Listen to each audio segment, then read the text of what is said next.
Assalamualaikum warahmatullahi wabarakatuh.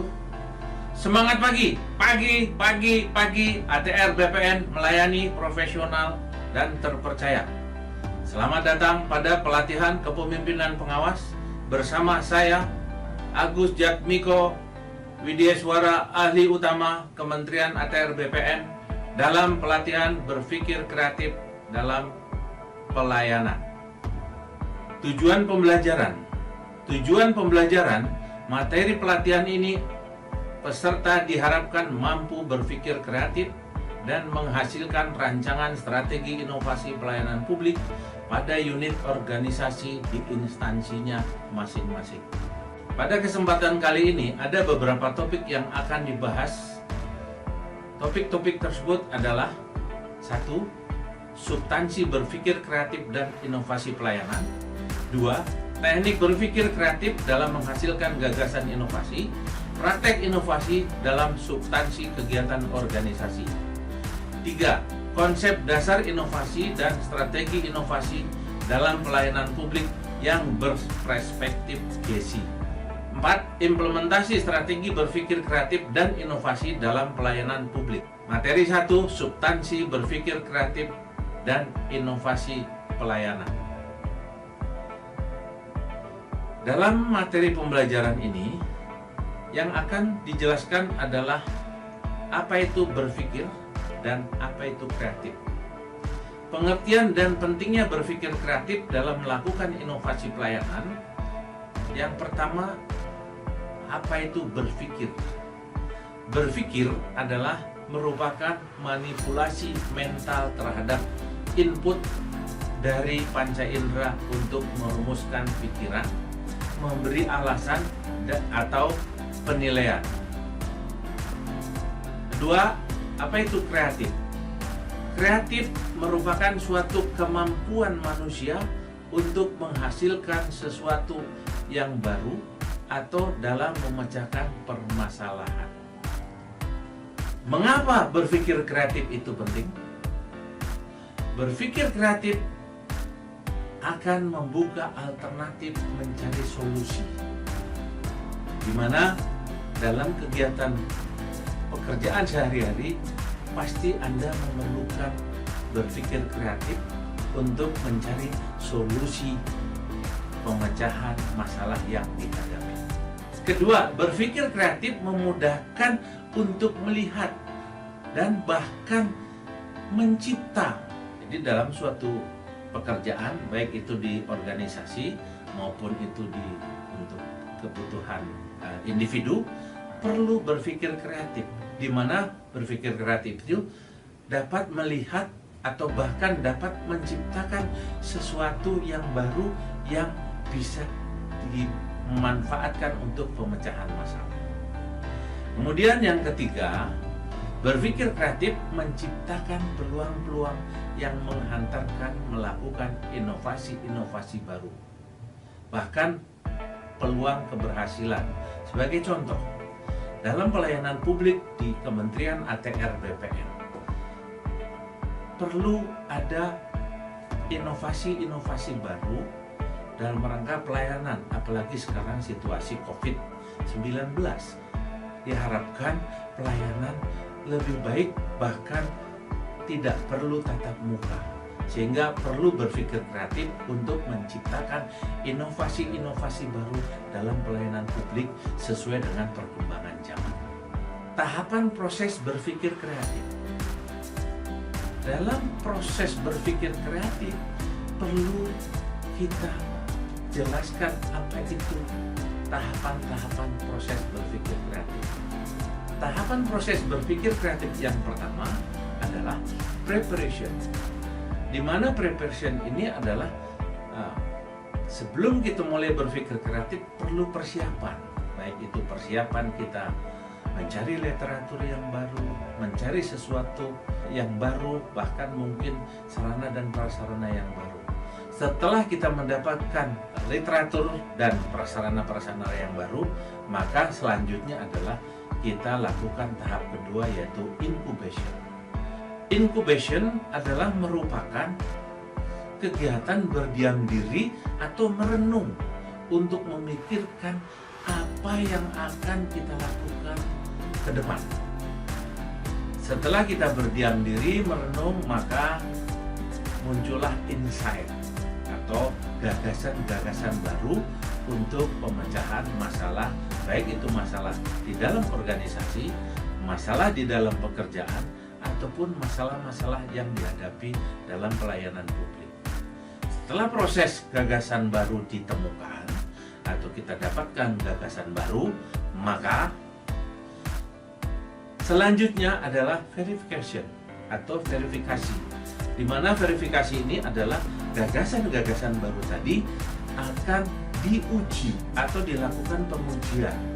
Setelah dilakukan pengujian, maka diperoleh hasil masukan-masukan, maka masukan-masukan tersebut untuk perbaikan selanjutnya, itulah yang namanya berpikir kreatif. Siklus atau tahapan berpikir kreatif. Siklus tahapan berpikir kreatif dimulai dari adanya ketidakpuasan, baik itu ketidakpuasan dari diri kita sendiri atau pelayanan kepada masyarakat terkait dengan pelayanan Kementerian ATR BPN, atau keingintahuan karena kita selalu, manusia itu selalu ingin tahu, ingin mencari sesuatu yang baru. Kemudian yang berikutnya adanya kejenuhan, jenuh pelayanannya seperti itu monoton sehingga perlu ada proses berpikir kreatif untuk menghilangkan kejenuhan, untuk mencari sesuatu yang baru. Yang keempat yaitu kebutuhan. Dalam proses berpikir kreatif ini, kebutuhan dilakukan apabila ada sesuatu hal yang baru dan perlu pemikiran baru sehingga kebutuhan akan terlayani dengan baik. Yang kelima yaitu keinginan. Seseorang yang mempunyai keinginan pasti memerlukan proses atau tahapan berpikir kreatif. Setelah kelima tahapan ini dilakukan, maka proses selanjutnya adalah merenung atau berimajinasi atau berpikir. Contoh, kalau seorang seniman untuk mendapatkan karya yang baik, maka seniman itu perlu merenung, mungkin di tepi pantai atau mungkin di puncak gunung, sehingga memperoleh berpikir kreatif yang bagus, menghasilkan ide-ide atau inovasi-inovasi baru. Yang kedua juga yang tidak kalah pentingnya adalah berimajinasi. Berimajinasi, berandai-andai. Kalau kita masih kecil dulu, kita punya cita-cita. Cita-cita saya ingin jadi presiden. Bisa saja imajinasi tersebut dilakukan sehingga proses berpikir kreatifnya bisa terlaksana sampai cita-citanya tercapai. Kemudian yang berikutnya adalah berpikir. Berpikir ini lebih mengarah kepada kegiatan pekerjaan bisa, kemudian belajar bisa. Kalau untuk di ATR BPN, berpikir ini bisa dilakukan untuk pelayanan publik sehingga pelayanan masyarakat dapat terlayani dengan baik, bahkan mendapatkan pelayanan prima. Setelah merenung, berimajinasi, dan berpikir, tahap berikutnya mencari data dan informasi, membaca rujukan, mencari studi banding, berdialog baik dengan teman sejawat, dengan atasan atau dengan bawahan, sehingga memperoleh informasi yang bagus untuk berpikir kreatif. Kemudian yang terakhir adalah berdiskusi. Berdiskusi dengan brainstorming atau dengan rapat-rapat, baik rapat informal maupun rapat formal. Setelah tahapan ini selesai, baru proses berpikir selanjutnya adalah menganalisis. Dari merenung, mencari data, diperoleh semuanya, baru kita analisis dengan membuat rancangan. Kalau di dalam mata pelatihan berpikir kreatif, kepemimpinan pengawas, maka membuat rancangan adalah dengan cara implementasinya rancangan aksi perubahan. Setelah rancangan aksi perubahan dapat selesai, diseminarkan, baru disosialisasikan kepada stakeholder yang terlibat di lingkungan terbatas. Lalu tahap berikutnya adalah implementasi atau melahirkan karya kreatif, sebuah inovasi. Kalau di dalam pelatihan kepemimpinan muncullah inovasi yang nantinya akan diimplementasikan, hasil akhirnya merupakan laporan aksi perubahan yang akan ditayangkan atau yang akan dipresentasikan di dalam seminar aksi perubahan. Setelah dalam kurun waktu 60 hari Bapak Ibu lakukan, maka inovasi tersebut dimanfaatkan sebagai pelayanan publik kepada masyarakat atau stakeholder yang terkait, sehingga muncullah yang tahapan terakhir adalah adanya kepuasan. Kalau itu tidak puas atau ada kejenuhan atau kebutuhan lain atau keinginan yang baru, maka proses berpikir ini berlanjut terus. Faktor-faktor yang mempengaruhi berpikir kreatif yaitu lingkungan yang memicu kreativitas. Yang pertama, mengembangkan gagasan semua karyawan. Di sini diperlukan motivasi dari seorang pemimpin pengawas untuk semua karyawan melakukan berpikir kreatif dan melahirkan inovasi. Kemudian mengembangkan keanekaragaman sudut pandang. Nah, keanekaragaman sudut pandang ini juga mempengaruhi faktor atau proses berpikir kreatif. Kemudian yang ketiga, membantu setiap gagasan agar mendatangkan keuntungan komersial. Kemudian yang keempat, memanfaatkan kegagalan sebagai sarana belajar. Pengertian dan alasan berinovasi.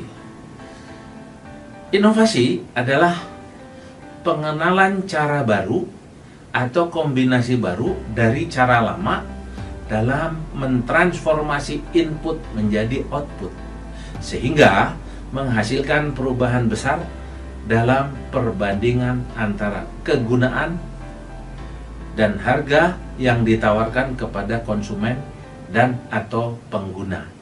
Mengapa harus berinovasi? Pertama, menggantikan pelayanan dari pelayanan manual menjadi pelayanan elektronik. Yang kedua, membuat jejaring kerja baru yang tadinya jaring kerjanya hanya lingkupnya kecil. Dengan berinovasi, maka jejaring kerja bertambah luas, stakeholder kita bertambah.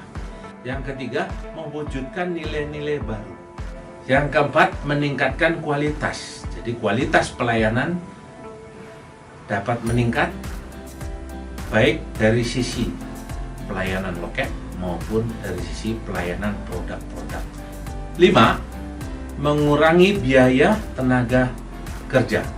Di sini yang dimaksud mengurangi biaya dan tenaga kerja adalah dengan adanya inovasi, maka pelayanan lebih efisien, dalam arti pelayanan maksimal, biaya sedikit, dan tenaga kerja lebih efisien. Dan yang terakhir, yang keenam, memperluas jangkauan produk.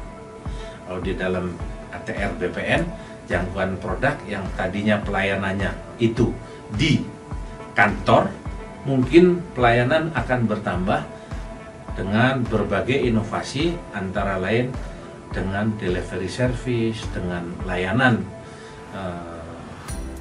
PTSL, dan yang lainnya. Materi berikutnya best practice. Inovasi pelayanan publik adalah contoh-contoh pelayanan publik yang unggul dari unit organisasi yang pelayanannya lebih baik atau pelayanannya prima, sehingga kalau Anda nanti dalam menyusun rancangan aksi perubahan, sebelum menyusun rancangan aksi perubahan, Anda diminta untuk studi banding ke best practice pelayanan publik yang unggul.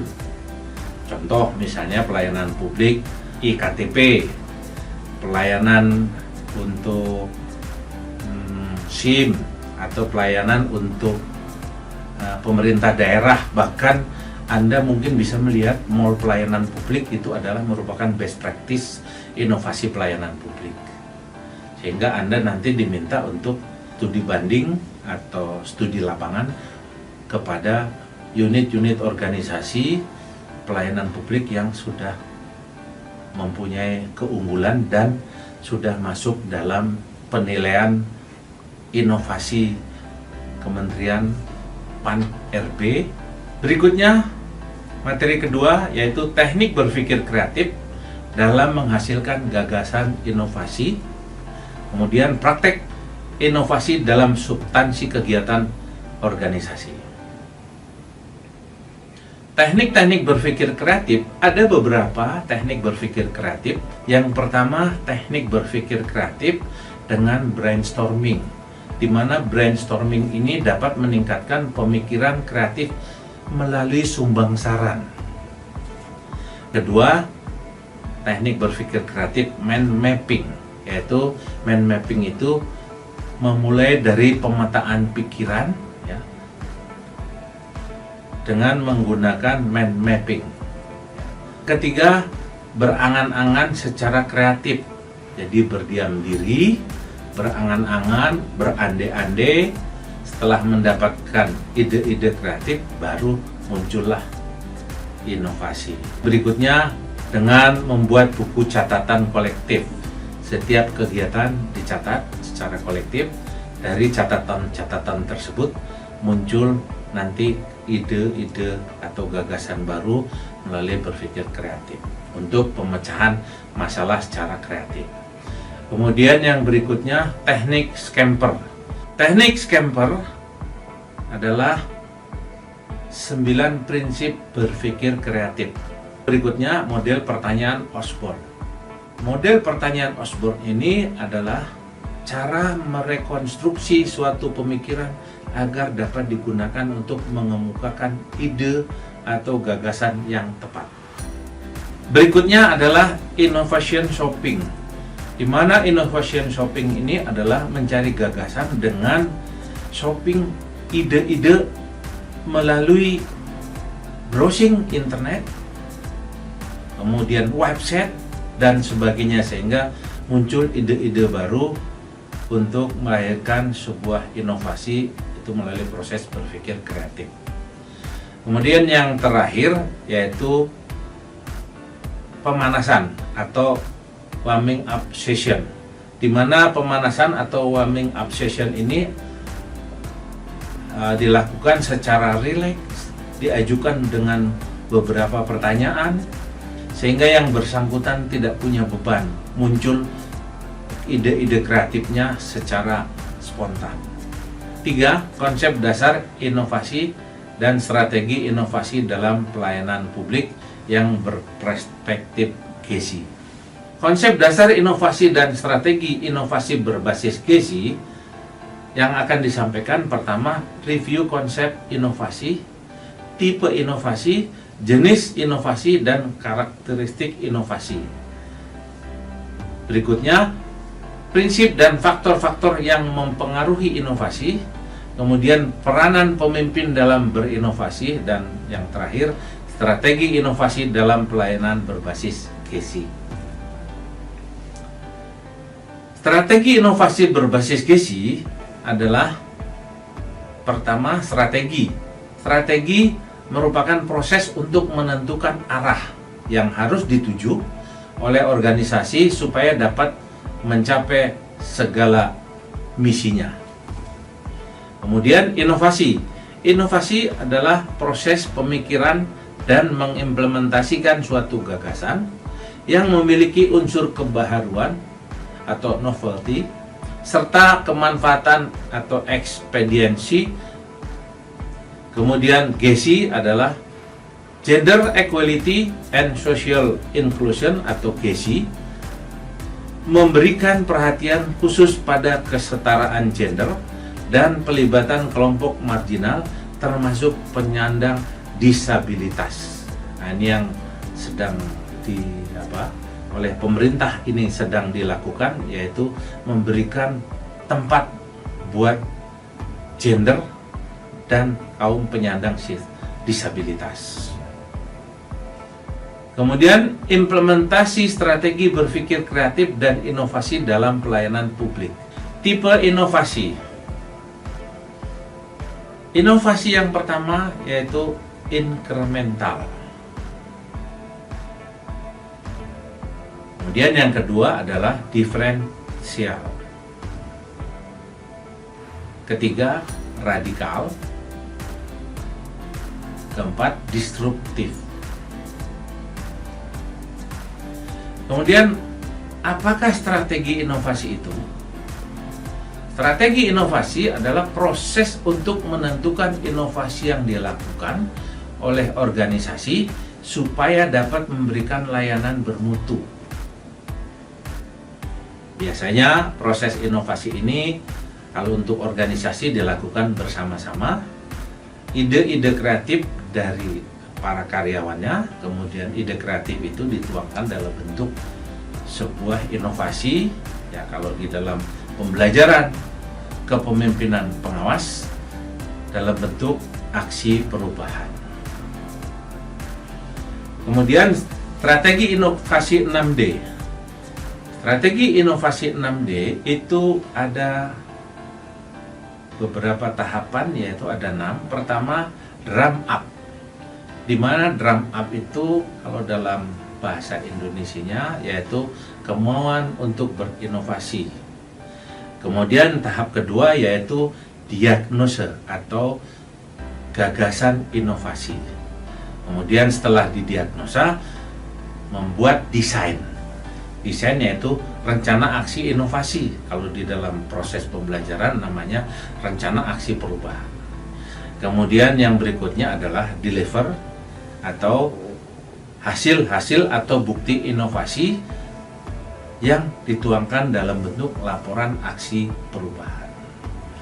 Yang terakhir yaitu display. Display adalah promosi inovasi, biasanya dilakukan dalam bentuk video, ya, kemudian atau media promosi lainnya, baik itu melalui internet, melalui website, dan lain-lain. Berikutnya adalah contoh-contoh kanvas inovasi yang dapat kami tayangkan. Pertama adalah pelayanan pembuatan paspor baru. Kedua, pelayanan dan pelayanan pertanahan. Demikianlah pemaparan mengenai berpikir kreatif dalam pelayanan. Terima kasih dan sampai jumpa. Wassalamualaikum warahmatullahi wabarakatuh.